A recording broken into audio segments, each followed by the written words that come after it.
Hi అండి, అందరికీ నమస్తే. Welcome back to our channel. నా పేరు విజయ.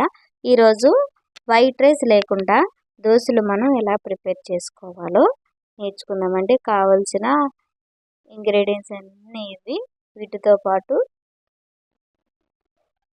మనం ఎలా ప్రిపేర్ చేసుకోవాలో నేర్చుకుందాం.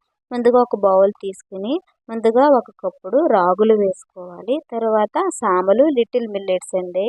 తర్వాత పొట్టు మినపప్పు, కాబూలి చెన, పచ్చిశనగపప్పు, బొబ్బర్లు,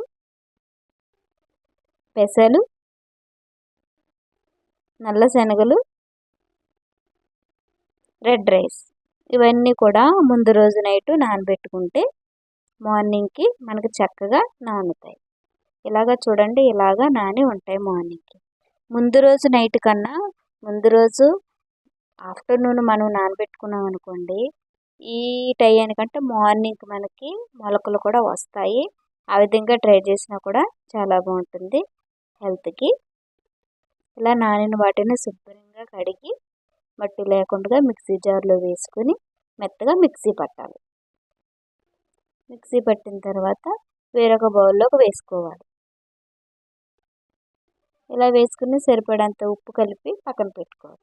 తర్వాత స్టవ్ మీద పెనం పెట్టి బాగా వేడైన తర్వాత వాటర్తో కొట్టి తర్వాత ఉప్పు సరిపోయిందో లేదో చూసుకుని మనం దోశ వేసుకోవాలి.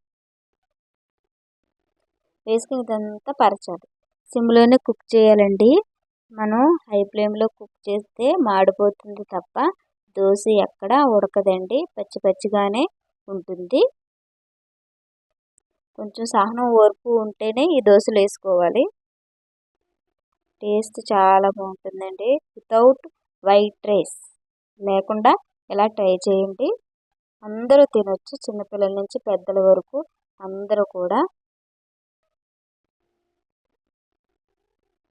చిన్నపిల్లలు ఎక్కువగా మనకి ఫుడ్ తినరు, వాళ్ళకి ప్రోటీన్ తక్కువగా ఉంటుంది. అలాంటి వారికి ఇలాంటిది పెడితే మనకి 2 దోశలు తిన్నా స్టమక్ ఫుల్ అయిపోతుందండి మార్నింగ్ బ్రేక్ఫాస్ట్కి. ఇలా స్లోగా పెట్టి మనం కుక్ చేస్తే చక్కగా బ్రౌన్ కలర్ వచ్చి కుక్ అవుతుంది. ఆయిల్ కూడా మనకి ఎక్కువ పట్టదండి. ఆయిల్లో ఉంచిన బ్రష్ తీసి జస్ట్ అలా మనం పామితే సరిపోతుంది. చూసారు ఇప్పుడు కలర్ మనకి ఎలా వస్తుందో. మాడితే బాగోదండి, అసలు తినలేము dosa మాడిపోతే.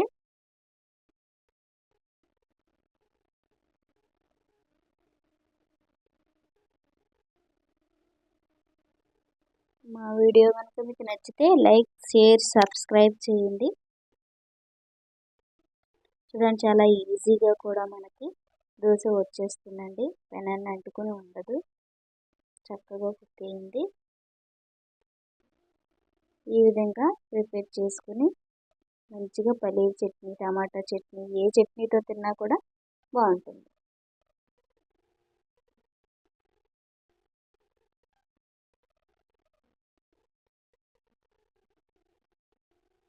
Thank you for watching.